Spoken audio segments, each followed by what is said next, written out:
TV. Pariwisata Bali dituntut mampu menciptakan dan mempromosikan objek wisata baru yang lebih variatif dan belum banyak dikenal. Tujuannya adalah mengantisipasi kejenuhan wisatawan yang berkunjung ke Bali. Saat ini, pelaku pariwisata di Bali perlu berperan aktif membantu pemerintah daerah mengenalkan objek wisata baru yang lebih bervariasi yang ada di seluruh Bali. Ketua Insan Pariwisata Indonesia (IPI) Bali, Imade Ayat mengatakan, ke depan semua pelaku pariwisata khususnya di Bali diharapkan dapat mengembangkan objek wisata baru modern seperti desa-desa wisata yang ada di Bali. Pengenalan produk wisata baru dapat dilakukan melalui cara tabletop atau business to business (B2B). Pelaku industri sebagai penjual jasa dapat mengemas dan menjual produk wisatanya kepada wisatawan. Imade Ayat menambahkan, melalui impian Bali Bagus 2, senantiasa berupaya mempertemukan antara pembeli dan penjual produk pariwisata di seluruh Indonesia.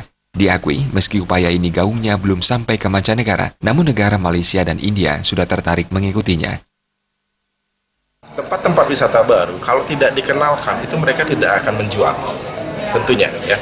Jadi tugas kita lah, IPI, ya, Insan Pariwisata Indonesia dalam hal ini, itu sangat-sangat konsen dengan hal itu.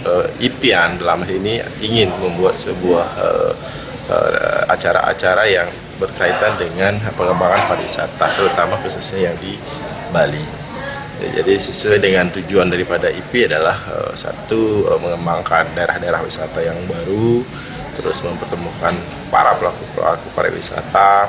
Kita berharap semua pelaku pariwisata, khususnya di Bali yang provider atau penjual jasa dan produk, itu ikut di dalam acara ini.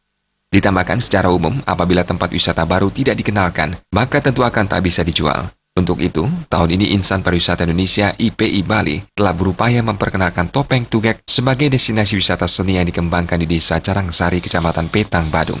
Melalui pertemuan bisnis to bisnis antar pelaku wisata ini ke depannya, market penjualan destinasi wisata bisa mencapai target. Indra Wijaya, Bali TV.